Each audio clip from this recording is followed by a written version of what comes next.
had 3 babies in 4.5 years. Woo, it's right. It hurt, my darling. I was pregnant and or breastfeeding for 6 straight years in the foothills of the Appalachian Mountains.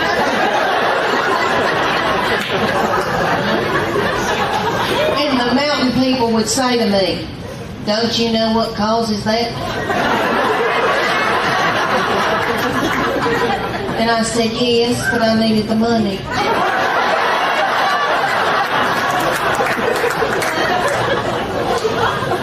See, I was a stay-at-home mom. Money is power and power is money. I didn't have either one. So I had to prostitute myself to my husband for straight right shoes. You've had to too, my darling. Listen, honey, there is nothing to be ashamed of. A mama's gotta do what a mama's gotta do. How was your Christmas? Okay. Did you have to do something nasty for Santa Claus?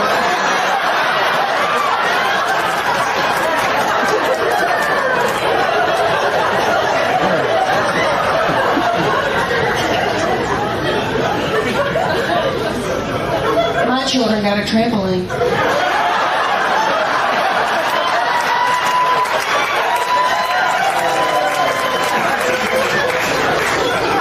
I'm still not over it, my darling. And it happened in a Dodge Ram in a mobile home lot in Greenville, Tennessee. The reason why I'm so in love with him, he's an old soul. Have y'all ever known anybody that was just born an old soul? He was born an 80-year-old man. All right, let me tell y'all why I say that. He has had a garden since he was in middle school. He has just always loved to learn and had all these nifty things that he's been into. Like he raised chickens. He was in Berry College. They have enterprises, business enterprises, and he started the Cage-Free Egg Enterprise. He raised 200 chickens while he was in college. Do y'all want to know what I was doing at the University of Tennessee in the 80s? I mean, let's just get it out of the way. Have I made out with anybody in here? Anybody?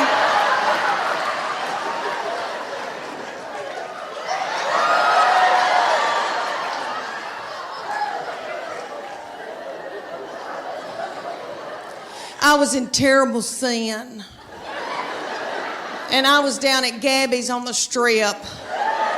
I don't know if any of y'all remember that Sodom and Gomorrah. I was dancing to Prince, but anywho. So anyway, all right, so he had his own garden. He now cans his own food. He can can food. Are y'all listening to me? He loved gospel bluegrass in high school. Honey, that's his favorite music that he loved. So I brought him to Dr. Ralph Stanley. I don't know if y'all remember Dr. Ralph. He just passed away, 90-something years old, godfather of Mountain. So I brought my son to the Bijou to see him. They propped little Dr. Ralph up on stage. Looked like he had a permanent. Almost threw my panties at him because that's what you do at Tom Jones. Anywho, so we're sitting out in the audience while Dr. Ralph was up here singing, and I thought, how many teenage boys are listening to this?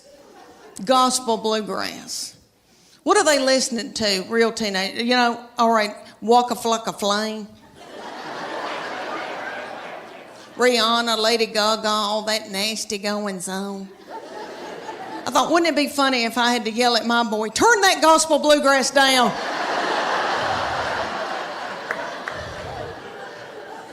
You're out of control. If I hear, I saw the light one more time, my middle one, we go and get spray tans together.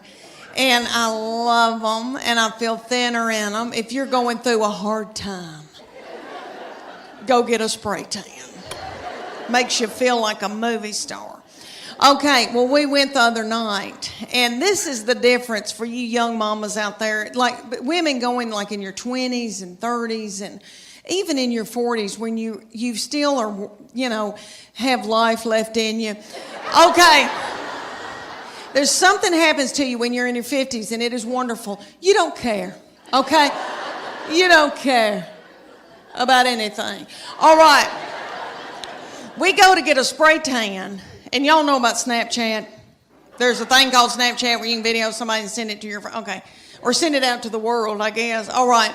I'm completely naked with a plastic bag on my head.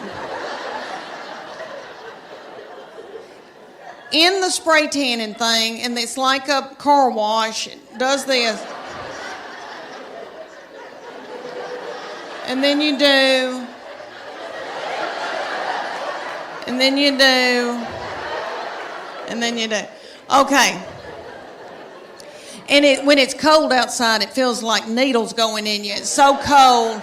Oh, that's awful. But anyway, she started filming me on Snapchat.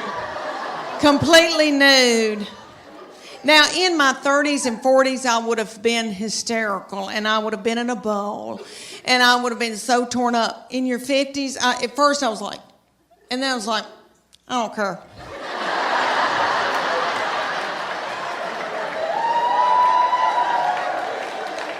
I think I may have gone. I don't care. I don't care. It's a wonderful feeling. I hope y'all can all get to that one day where you don't care. Honey, it's wonderful.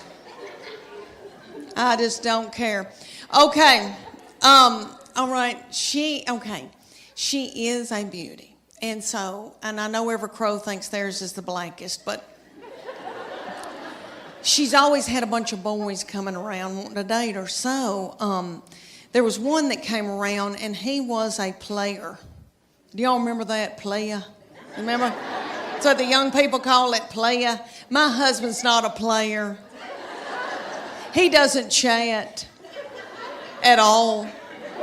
So he never sweet talked me or, he's not that way. Solid, though. Solid. I've got good health insurance. But, he is never, charmed, not that kind of man. Okay. Well, she had this one coming around. He was a charmer. He was a player. And so he would say to me things like, Miss Morgan, you look beautiful. And I'd be like,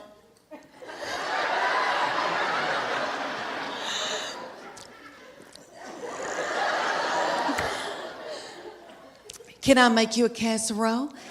And eventually they broke up, praise God, because I was exhausted. I was blowing my hair out every day and mopping the kitchen floor. We were at the University of Tennessee, Knoxville, and when we met, and I was getting my undergraduate degree, it took me a long time because I'm really fun. And he was getting his MBA, and I thought, oh my gosh, I'm marrying Hoop-de-Doo. He is so smart, he can reconcile a checkbook. There's no telling where we're going to go, what we're going to see, what kind of life I'm going to have with him. Well, we graduated, and he decided to buy a used mobile home business in Bean Station, Tennessee. Y'all don't know where Bean Station, Tennessee is, do you? Okay, it's at the foothills of the Appalachian Mountains. Have you ever seen Deliverance? If you haven't, I suggest you don't. It'll mess with you. He moved me there, and he wanted me to be in sales for him. So I did that day. Till I saw a family drive up in a Gremlin with the window out and a 9-year-old smoking a cigarette. She lit it off of her Meemaw. And so I went home that night and quit that job, and I got pregnant, and I had 3 babies in 4.5 years. is right. It hurt. I was pregnant and or breastfeeding for 6 straight years in the foothills of the Appalachian Mountains. And the mountain people would say to me, don't you know what causes that? My oldest daughter has turned 11 and she's in 6th grade in middle school. And I can tell that puberty is beginning with her. She's crazy. And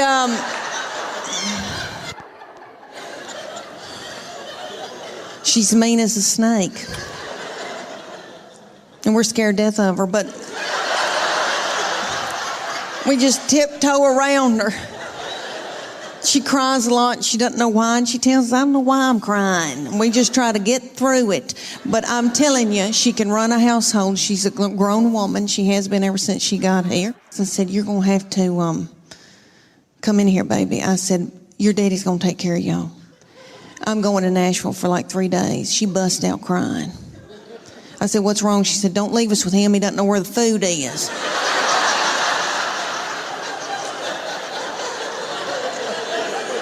I said, well, that's why you're in charge. And she is. God love her. But my girls are emotional, and I don't mean to talk about them because I love them, and I know they'll visit me in the nursing home. But they are lunatics. My husband says they're psycho, and they need therapy. And I'll give you all an example. I can be in the pickup line at school, and this has happened when they were in 1st grade, and it happens every day when I pick them up at school now. I'm sitting in the pickup line, and I can see them come out, and they are in a good mood.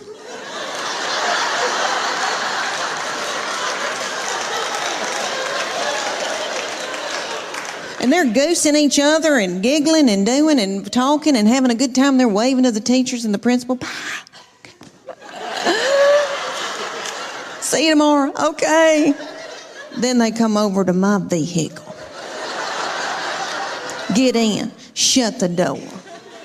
My 11-year-old take her backpack and sling it and hit me in the back of the head with it. Every day she says something like this. I'm starving to death. You don't have a piece of cheese in this car?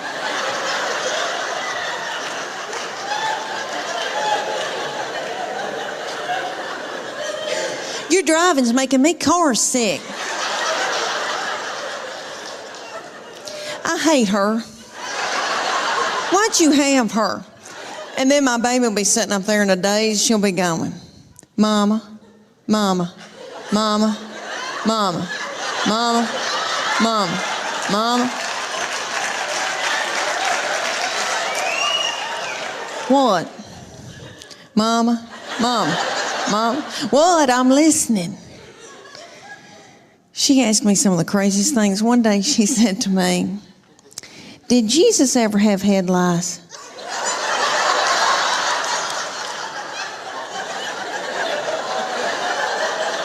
How do you answer something like that? I said, well, baby, if he did, I know he healed it. And then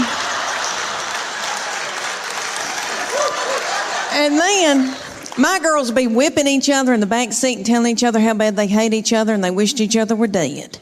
And then my sweet boy will come out. He'll get in and he'll say, you know, they're building a new Home Depot up on 281.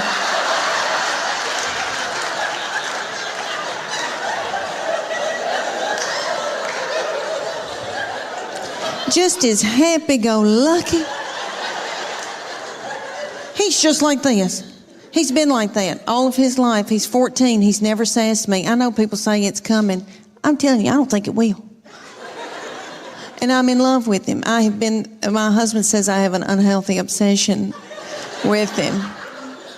Whatever. And bathing suit season, Lord.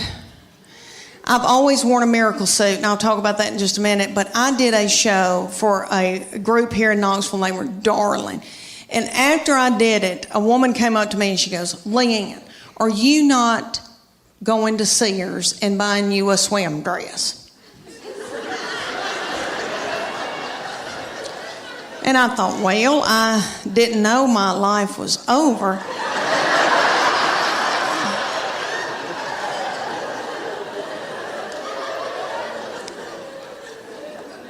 So she said, you need to go to Sears or order it online with Lands' End. And it's a swim dress. She goes, you're going to love it. I promise you. Okay, so I go to Sears at Westtown Mall. When's the last time any of y'all went to Sears at Westtown Mall? There's not a soul in the Westtown Mall Sears. They've got the lights on. There's nobody working. There's nobody there shopping. I swear, I think they're running dope out of Sears.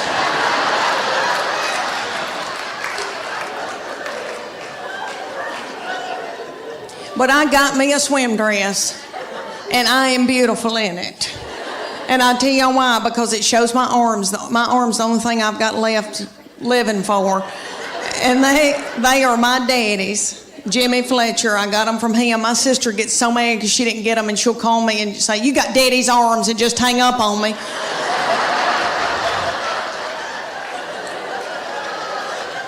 But this swim dress, okay, it cinches up through here, so it's real flattering right there.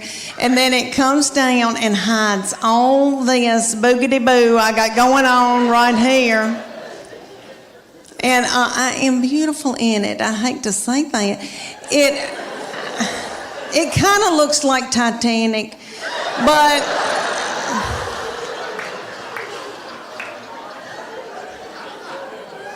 but for years I wore a miracle suit.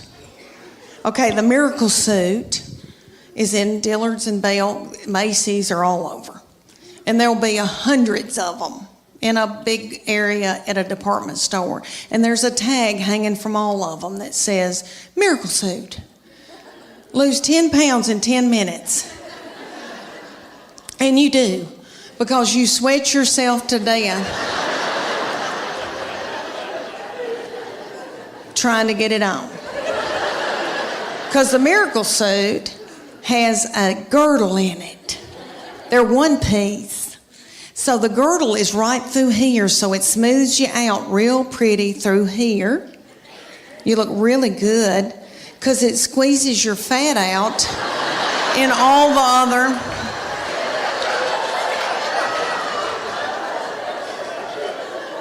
the other directions, all the other holes. And I would buy it because I felt desperate and I didn't know what else to do. And I didn't feel pretty in them. And then I'd buy a sarong and wrap it around my whole body. And then sit under an umbrella and act like I was reading. But I bought them every year. I had them all the time. And I look back in videos from vacations and I've got them on and it's awful. Okay, so my girlfriend, the one with poop, you remember her? Okay, she found out that I had one. She was like, oh my gosh, I want one. So she drove down from Greenville, Tennessee, and they went to the Dillards. And she brought her 14-year-old daughter with her, and they got in the dressing room at Dillard's, and the 14-year-old was sacking her mama up in this bathing suit.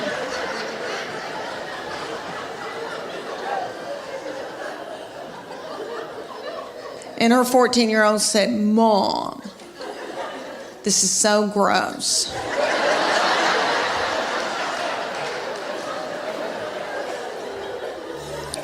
Put it back, let's get out of here. She said, I can't. And I tell you, for you little mamas out there, you young mamas that are going through, got a bunch of little children vomiting in the carpet, peeing in the closet. When you're trying to pee and they like slide ham under the door and say, can you open this, Mom? I know what y'all want for Mother's Day. Y'all want an Ambien and a hotel room.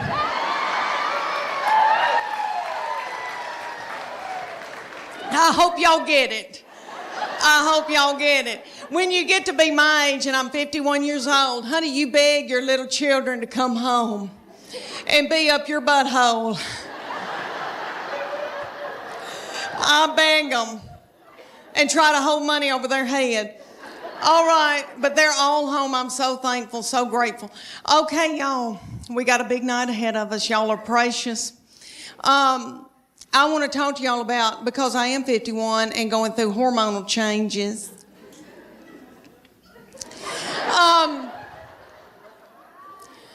Okay, I am with their daddy, and these children all walked off and left me with him.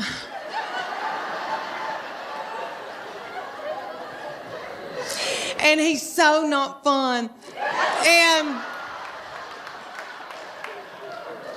And he can't help it.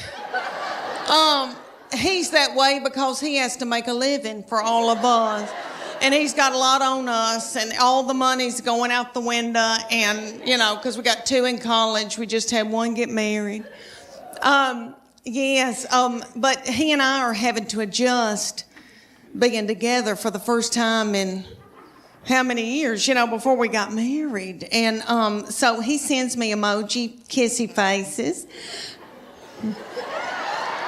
and stuff like that.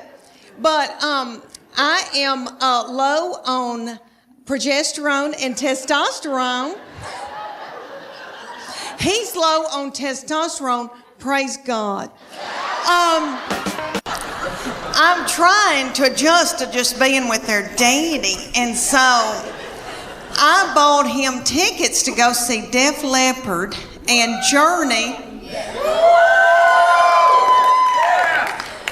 Woo! Okay, let me tell you. Have y'all been to concerts lately with old people that are older than I am? Okay.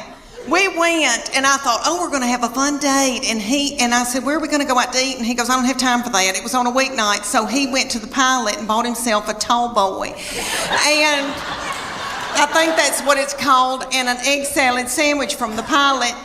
And so I didn't get to eat, and I was so hungry. And it dawned on me at a concert. You know, when I was 20 and I'd go to a concert, I was at University of Tennessee, and so I'd go to Thompson Bowling. And I'd wear a crop top, and I didn't care about eating. I wasn't hungry, you know. I was thinking what boys were going to be there, and I had on little bitty breeches because I still had a metabolism and my thyroid was acting right. Okay. So we go to Def Leppard and Journey, and everybody there is our age. And everybody's worried about the snack bar, first of all. And I was too. And I was so hungry, and I noticed that people had big Diet Cokes, like big buckets of Diet Coke, and were sucking on those big buckets of Diet Coke while the concert was going on. And every once in a while, somebody would stand up and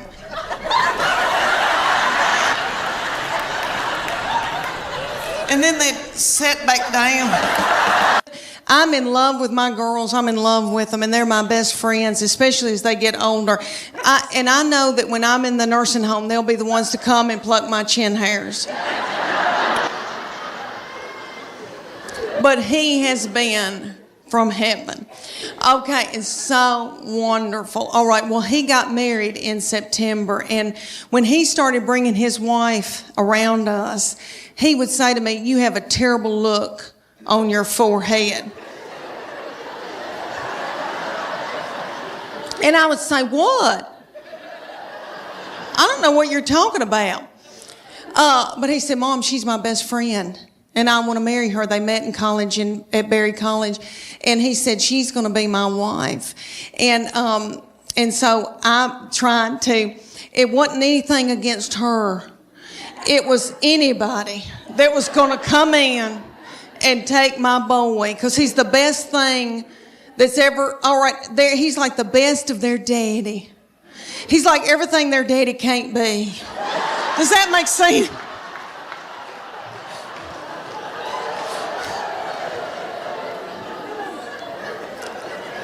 So right before the wedding, he's saying, "Mom, she is my immediate family now. You're my extended. I'm supposed to cleave to my wife. That's biblical. And I said, why did I show him the Bible?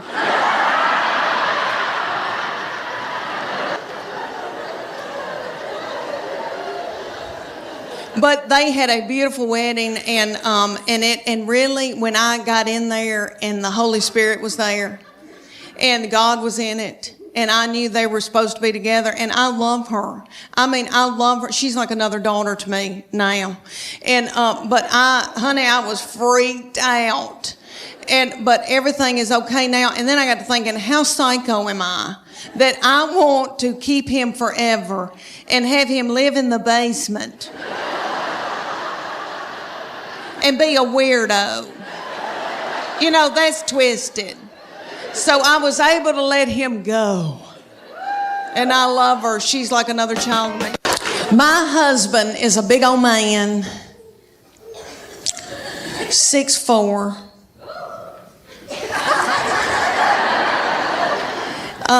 Very Superman-like, broad shoulders, narrow hips. He weighs about 230, 250 if we're all on gluten. I am 5'8". I'm a big girl, and we breed big kids. So we had all these beautiful, tall children, and my girls ended up playing volleyball and travel volleyball all over the United States, but they grew to be 5'8" and 5'9". We thought they were going to be taller. They wanted to be 6 feet so badly, and I finally said, you know, do you really want to go into the transgender store and get your shoes?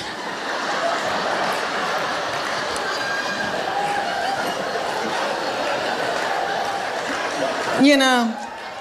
But anyway, so my baby child grew really quick, really fast, and I think it's all that chicken I fed her. Now we don't eat any hormones and anything, but you know, back then we didn't know. So anyway, she grew really quick, really fast, and in elementary she was about 5'5", 5'6". And so she was taller than all the little children and the principal and all the teachers. And she hated it, was so self-conscious. But the good news is very athletic, very strong. And so all these teams around East Tennessee would call me and ask me, can she play goalkeeper for me in soccer? I'll buy her an iPhone. I'm not kidding. Could she play basketball for me? Because you just didn't see girls that tall and that strong and at that age. And I felt like LeBron James's mama. Is that him? LeBron James, little mama. And I lived through her. And I made her do all of that. And she hated it. She hated it. And so one day she came to us and she goes, I'm sick of all this and I'm not doing it anymore. She said, I want a cheer. I said, well, baby, we're big people, and I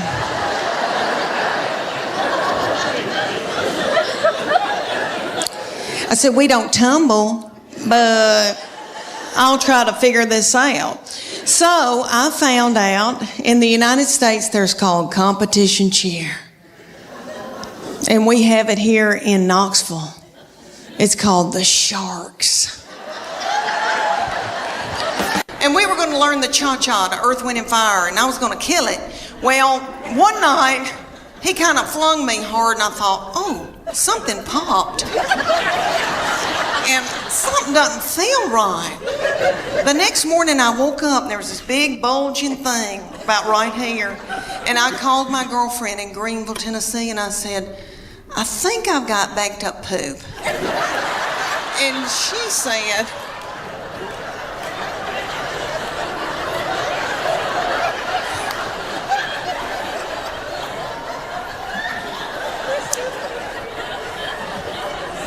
because I have trouble with that.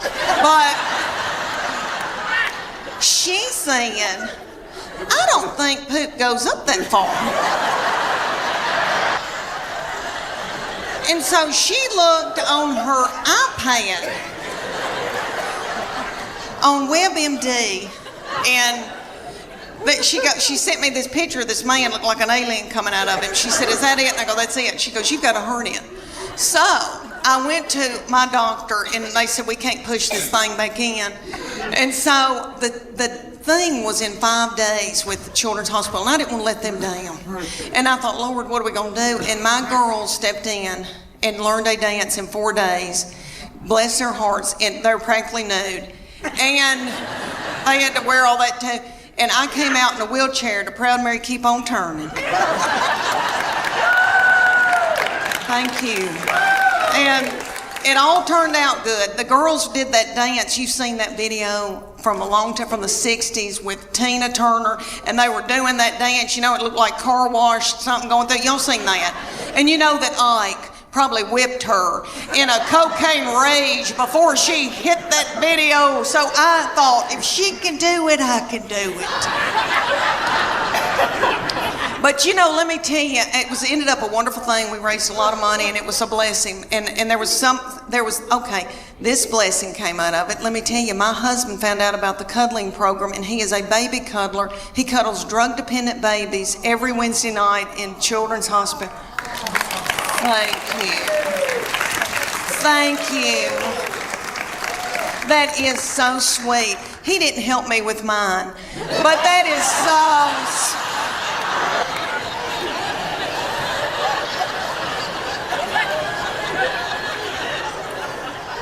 It's because he was out making a living. But anyway, what I learned out of that whole hernia thing was that God forbid that I got sick with something bad. Because I truly believe that my husband and my children would let me die. That's what I learned out of that. I laid up in the bed for 3 days and nobody checked on me. I remember hobbling over to the stairs and yelling down, "Are we going to eat anything?"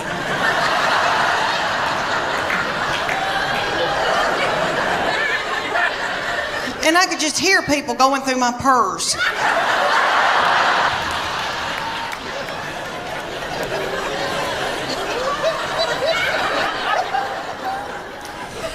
I'm hot flashing right now. Hot flashing right now. You are too, you angel. Do you have sweat going down your crack? You do?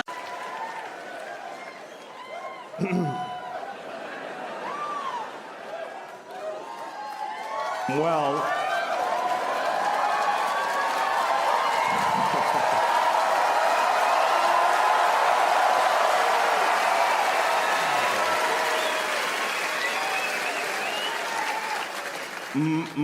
my favorite sex position.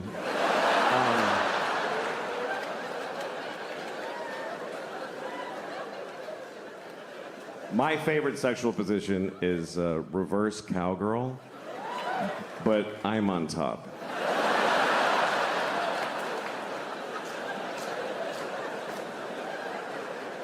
Are you picturing it? It's good. It's really good. Nobody gets pregnant. It's a lot of fun. I'm trying to learn things about myself. I got a scale for my bathroom. I'm not trying to lose weight, I'm just interested in the data. And I did learn something. I learned this because I weigh myself every night before I go to bed. And then I also weigh myself in the morning when I get up. And here's what I learned. I weigh 2 pounds less every morning than when I went to bed. And I found out why. It's because I shit in my bed every night. I do. I take a full 2-pound dump in bed. And then I turn out the lights and I go to sleep. Because I don't want to sleep alone. Your needs change when you get older. At my age, a big pile of shit's as good as anybody.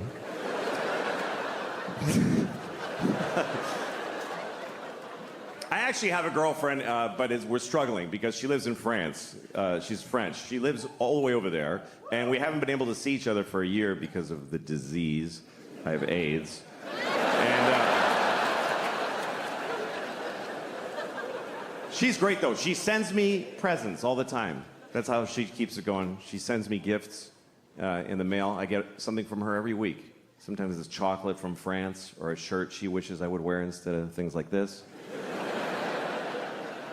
And sometimes she sends something to make fun of me because she's a little fucked up. So last time, she sent me a pair of little girl's panties. And yeah, I was like, that's not funny. Because these are in my house now.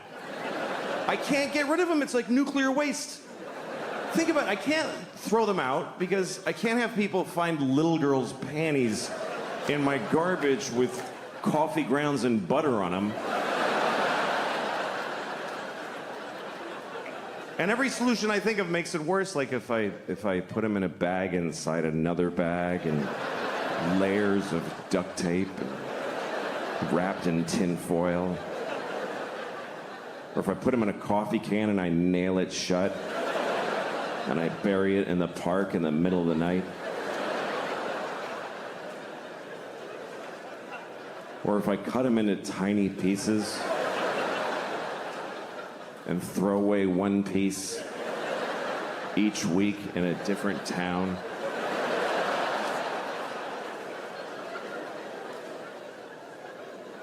My friend tried to help me. He's like, why don't you just burn them? I'm like, do you understand? Even if there's a 1 in a million chance I get caught burning little girls' panties.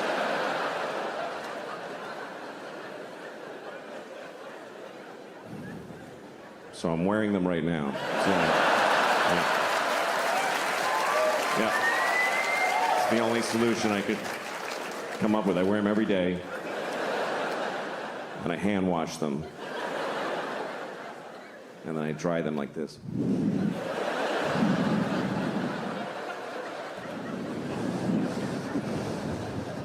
Just right on the little strawberries.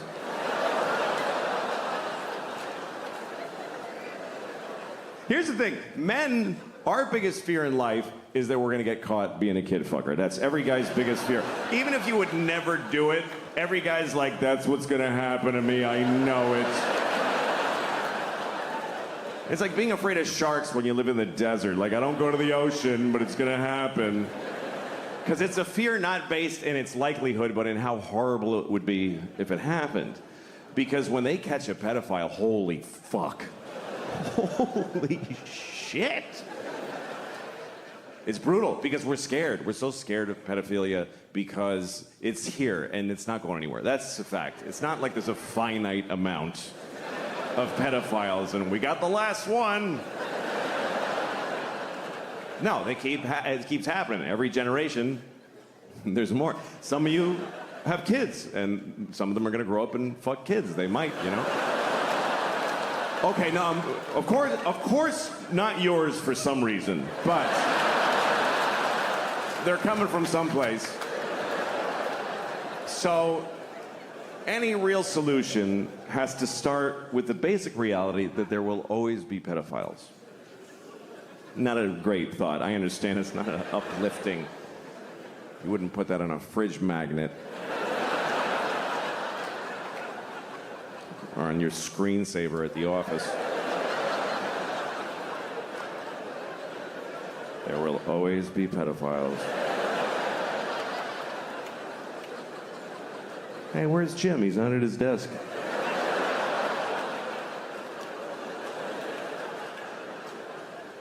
We have to start with that reality because our solutions that we have so far don't really work. Here's our current solution to pedophilia. We wait till somebody fucks about 10,000 kids, and then we go, all right, you better cut that out. That's pretty much it. There's no measures for preventing it. None. We have no policy to prevent we're not even just like a street sign. There's a street sign for everything. No hunting, no spitting, no skateboarding. I've never seen a don't fuck a child sign in the world. I've been all over the world. Not even just like a picture of a guy fucking a kid with a line through it. So that it transcends language barriers. I mean, try it. You won't get most of them with the sign. But even if 1 out of 50 of them is like, oh shit, I'm sorry, I didn't know it was an issue. That's money well spent.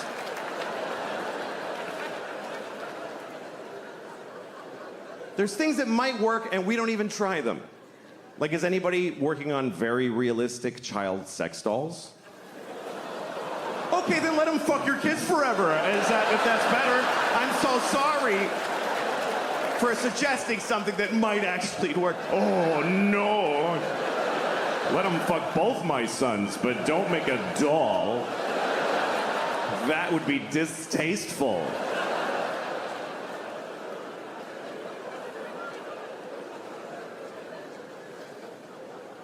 The thing is that I'm still talking about it. This problem, we lose things because we won't really face it, that are important to us, like the Boy Scouts. Boy Scouts, wonderful thing. Being sued out of existence because of all the kid fuckery that goes on. And I know it's upsetting because, look, here's the thing. The Boy Scouts is a wonderful thing for kids. They go to the woods. They work together. They learn skills. They get in touch with nature. What could it be better for a boy than that? But some of those guys want to fuck the kids. I don't think they do it a lot. It's not like there's just a shitload of kids being fucked in the Boy Scouts.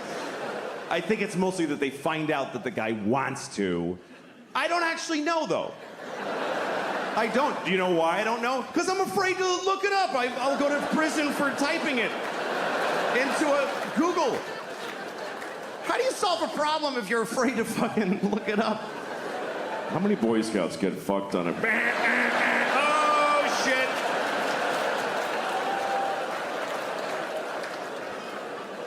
Every time I move, I gotta tell my neighbors that I looked that up.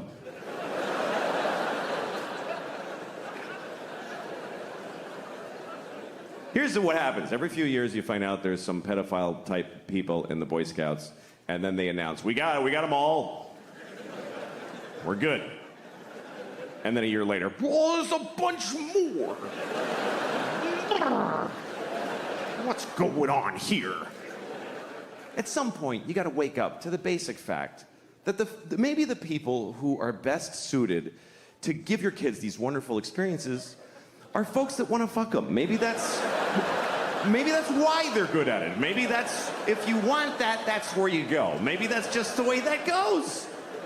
Who else would want to take a bunch of kids to the fucking woods? Who wants to take your shit kid to the fucking woods? You don't want to take them. Who else would want to do that except people that are barely containing that they want to fuck every kid in the face? That's why they're good at it. That's what makes them good at it. I'm not saying that all Scoutmasters are pedophiles. I might be saying that the best ones are. I might be saying that. That sounds right. So I don't know. You have to lose the whole thing. Just tell your kids. Some of those guys want to fuck you. Just be careful. Have a good time. Take the contribution from where it comes. Michael Jackson, wonderful music. Blessed us with wonderful music. Did some other things too. What's worse? A pedophile who makes beautiful music or one that doesn't? This is the choices.